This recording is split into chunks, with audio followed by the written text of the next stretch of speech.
Seja muito bem-vindo a mais um vídeo Janaína Polidório e o assunto de hoje é memória de longo prazo.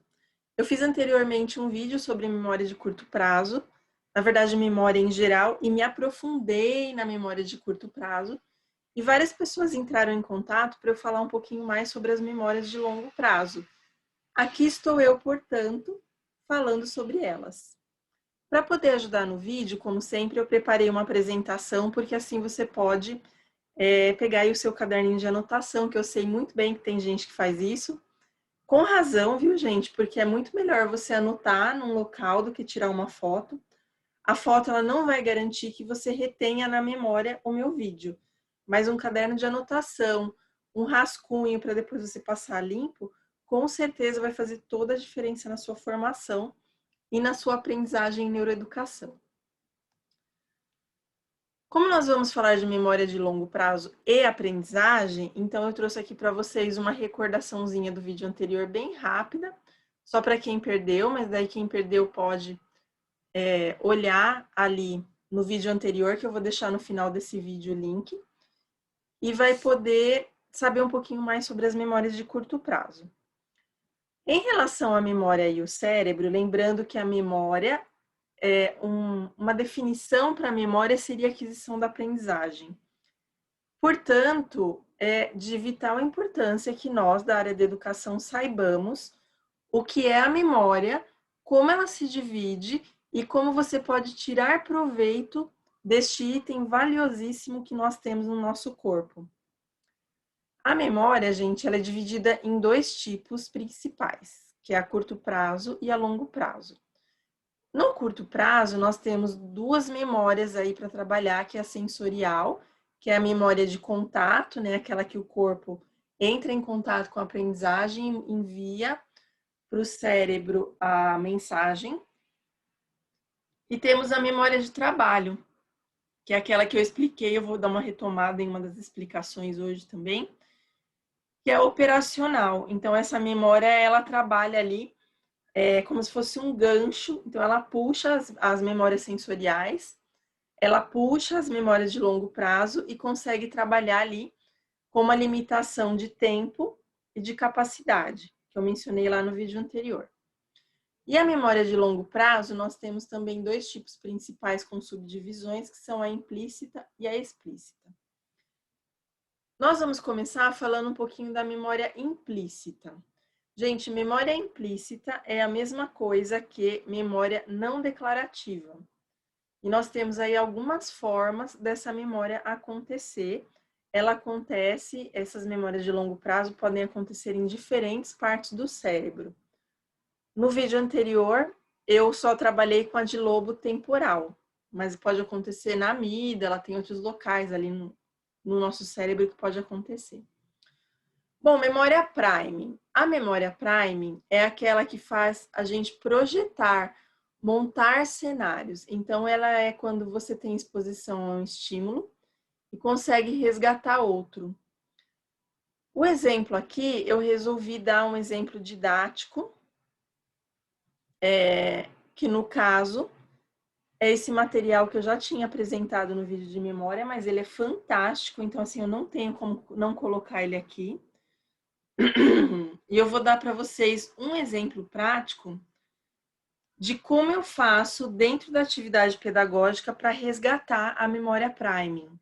Porque não adianta eu falar de memória para vocês, dar vários exemplos, ficar muito lindo, muito maravilhoso, igual todo mundo faz aí em palestra, em aula, e não contar para vocês como isso acontece num livro didático, como acontece numa apostila, como acontece numa atividade que você dá. Então, em algumas partes da apresentação, eu vou dar exemplo de atividades didáticas, que é um dos meus outros trabalhos, e em outras partes eu vou dar exemplos de memória aplicado à vida cotidiana. Esse primeiro, então, a memória priming, é a memória de impressão, na verdade, né? É uma memória que ela vai te ajudar e ela trabalha muito bem com a memória de trabalho, que é aquela aqui do lobo frontal, são diferentes. Essa memória priming, o que vai acontecer com ela no exemplo? Eu peguei esse material aqui, essas duas páginas, que elas são lá do material de palavras palavras-chave com interpretações. Cada texto que eu apresento nesse material, gente, ele tem uma proposta diferente. Eles não são iguais para não cansar o aluno, lógico. Porém, alguns itens deste material são parecidos. Vou dar um exemplo para vocês. Esse daqui, o texto A História do Xadrez, vai contar que o xadrez foi inventado lá na Índia, e lá na Índia eles têm algumas definições diferentes para questão de cargos, digamos assim. Eles têm questão de casta, tem questão de cargos. E pode ser que o meu aluno não esteja habituado ao vocabulário algum vocabulário que esteja dentro deste texto. O que eu vou fazer? Eu vou usar a memória priming do meu aluno de várias formas. Vou mostrar aqui maior para vocês. Primeiro, eu vou dar para eles a definição de 3 palavras que estão no texto que eles não estão familiarizados. E daí eu vou fazer eles ficarem familiarizados. Então, a gente tem o Brahmani, o Raja e o Vizir. Daí, o que eu faço? O Brahmani é um membro da classe de sacerdotes de Brahma. Daí eu peço pro aluno puxar pelo cenário dele de vivência o que seria um sacerdote. Aliás, quando ele puxa essa lembrança, ele está puxando de outra memória, porque elas são todas interligadas. Ele está puxando de uma memória de lembrança que a gente vai ver daqui a pouco, que é uma memória explícita, não é implícita. Mas aqui eu estou fazendo esse trabalho de criar um priming para o aluno. E eu não faço isso fazendo um texto frio. Eu coloco ali em caixinhas, porque assim eu vou dar um destaque que vai explicitar essa informação para que ela se torne uma memória implícita mais à frente. Além disso, como eu estou trabalhando com palavras-chave, toda vez que apresento o termo palavra-chave, que é o que eu quero que o aluno compreenda, eu coloco nessa caixinha cinza a definição de palavra-chave. Isso vai acontecer em todos os textos deste material. Porque esse material ele trabalha com essa questão da memória para que o aluno aprenda a fazer resumo, já desde o 3º ano. Quando eu coloco ali palavra-chave, eu estou trabalhando com 2 memórias também. Eu estou puxando o gancho pela memória de trabalho, que é uma memória de curto prazo, mas eu estou objetivando uma memória priming do aluno. Lembrando lá, vamos lá, que a memória priming nos faz ter exposição a um estímulo e resgatar outro. Então, quando eu tenho exposição à palavra Brahmani, eu resgato sacerdote. Quando eu tenho um estímulo ao enunciado, leia a definição de palavra-chave, eu primeiro leio a definição e depois utilizo as palavras-chave da atividade. Então, aí eu estou fazendo uma união de memórias também, nesse caso de memória de trabalho e memória priming. Certo? Não é complicado, se você achou um pouco confuso, porque a memória, como elas são interligadas, é uma coisa que você precisa entender como funciona para poder fazer essa ligação. Basta assistir de novo essa parte do vídeo, mas eu vou em frente, porque a gente tem coisa para falar ainda. A priming é só a primeira das memórias implícitas ali que eu vou explicar. Nós temos a memória de procedimentos, que é que se refere a habilidades ou hábitos. Essa é bem comum. Essa aqui eu vou dar exemplos cotidianos para ficar um pouco mais simples para vocês, mas vai acontecer ali em sala de aula quando você tem, por exemplo, uma rotina. A hora do recreio é uma memória implícita de procedimento do seu aluno. Ele sabe que quando tá, sei lá, na aula de matemática, em seguida tem o recreio. Ou se não, quando ele ouve a segunda vez o sinal da escola, ele sabe que a próxima vez é o recreio dele. Então, você tem ali uma questão de repetição, que está mais à frente, mas também tem a questão do hábito, da rotina. Ela é não declarativa, só lembrando isso. É uma coisa que você faz automática, como eu falei, que é uma habilidade. Então, usar o garfo e a faca é uma memória de procedimento. Você sabe como fazer. Amarrar o sapato é procedimento, vestir uma roupa é procedimento, dirigir é procedimento. Escovar os dentes é procedimento e hábito. Então, tudo que se refere ali ao procedimento de fazer algo ou ao hábito de fazer um procedimento vai dizer respeito à memória implícita de procedimentos. E a gente tem finalmente a associativa e não associativa, que é a última aí. São duas, na verdade, mas eu coloquei juntas para vocês compararem. Da memória implícita. A associativa, gente, diz respeito aos reflexos, causa e consequência. Como, por exemplo, quando você coloca a mão numa panela que está no fogo, se ela estiver quente, você recua a mão. Então, esse é um exemplo de memória associativa. Ela tem muito a ver com a sua memória sensorial, que é curto prazo.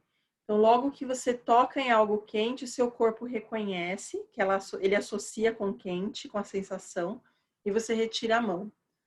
Quando você sente cheiro de algo que você gosta muito, pode ser uma feijoada, pode ser um doce, pode ser cheiro de... Aqui a gente tem aquele favo holandês, que ele tem um cheiro maravilhoso, o gosto não é tanto, mas o cheiro é muito bom. E tem também no shopping aqui perto de casa, tem uma loja da Visconti. Então eles têm sempre aquele cheiro de bolacha no forno quando você passa perto.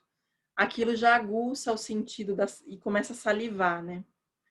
Não que eu coma sempre, mas assim, ele dá a sensação de salivar por causa do cheiro. É uma memória associativa. Além disso, a gente tem ali a memória não associativa, que é por meio da habituação. Lembra que eu falei lá no anterior? Que ele era... Deixa eu ver se eu consigo voltar aqui para vocês verem.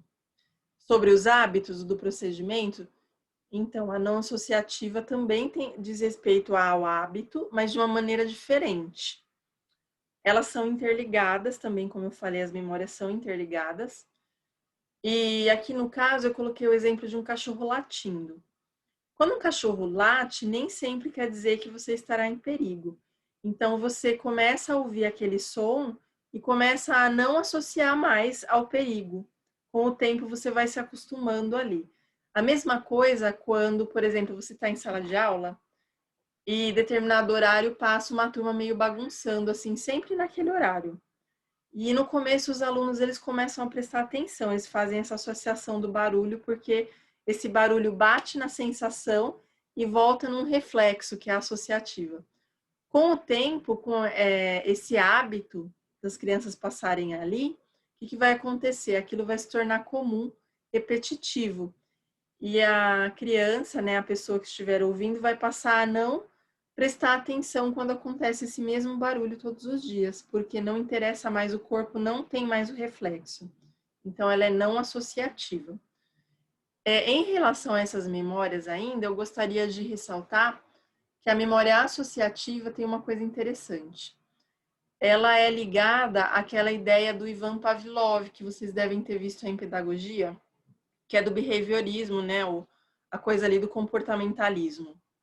Então, primeiro, você mostra a comida para o cão, ele saliva, ele tem uma memória ali de reflexo, né, associativa.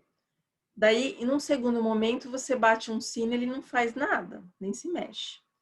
Daí você começa a associar que toda vez que bate o sino, ele vai ter a comida. Mesmo que você retire a comida, pela repetição, você ensinou aquele cão que quando bate o sino, em seguida vem a comida. Então, ele saliva da mesma forma.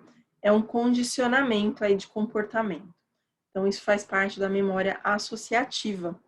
É bem interessante quando faz esses paralelos com a pedagogia, ou com a psicologia, porque é parte de psicologia educativa também, comportamental, né?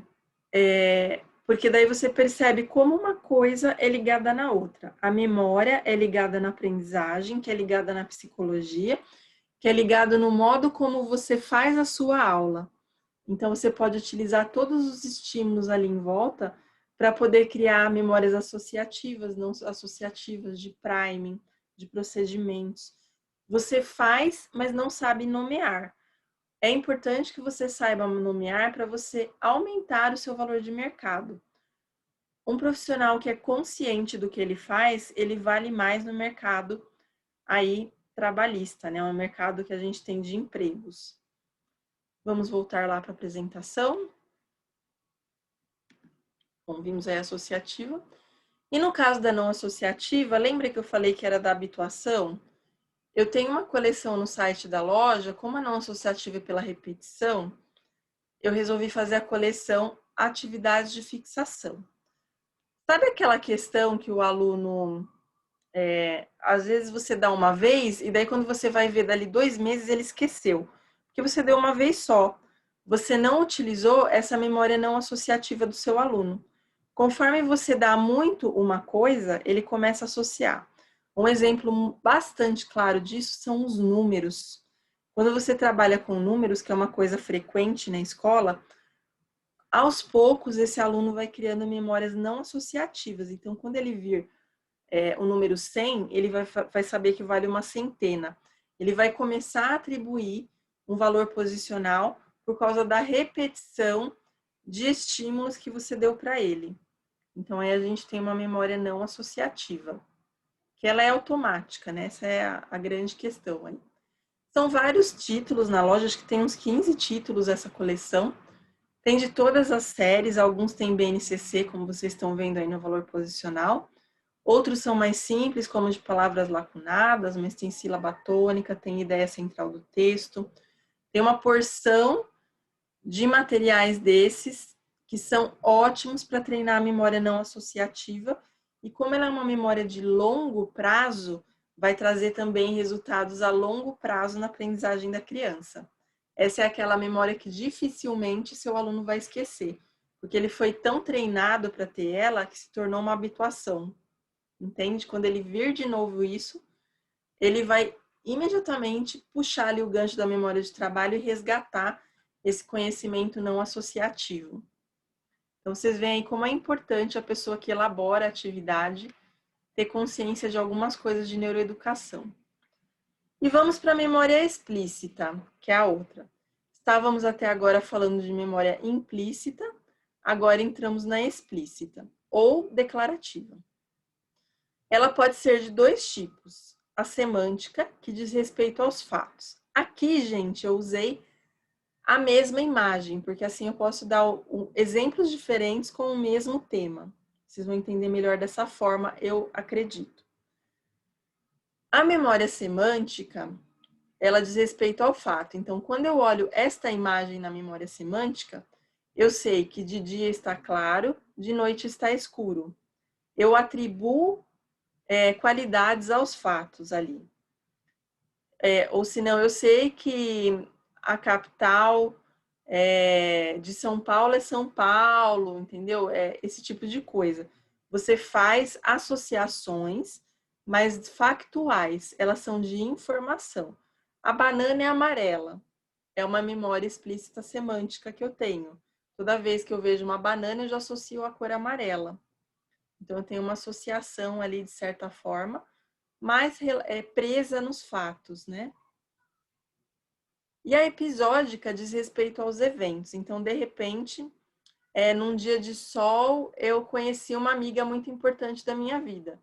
Então, quando eu olho essa imagem, eu lembro que durante um dia de muito sol, porque essa imagem traz essa questão muito brilhante, né, do sol, eu conheci essa amiga. E pode ser que quando eu olhe para a noite, eu lembro que nós tivemos uma noite que aconteceu determinada coisa. Então, são os eventos. Semântica são fatos, episódicas são eventos. O próprio nome já diz, né? Episódica vem aí de episódio. Então, é o que aconteceu, qual foi sua experiência naquele lugar, certo? Os autores de memória eu já indiquei no outro vídeo, mas eu trago aqui de novo, porque indicação nunca é demais. A gente tem aí Ivan Esquerdo com o livro Memória, que ele traz bem o basicão da memória. Temos o Lente, que traz a conexão de memória, e a Bárbara Wilson, que trabalha bastante com reabilitação de memória, para quem gosta aí de trabalhar com questões um pouco mais aprofundadas. Espero que você tenha gostado do vídeo de hoje, ele foi um pouquinho mais técnico, gosto demais, mas nem todos se acostumam com esse tipo de vídeo. Memória de longo prazo é mais aprofundada mesmo, então eu espero que vocês tenham gostado. Curta o vídeo, compartilhe a informação para mais pessoas poderem se formar de uma maneira adequada. E até o próximo vídeo.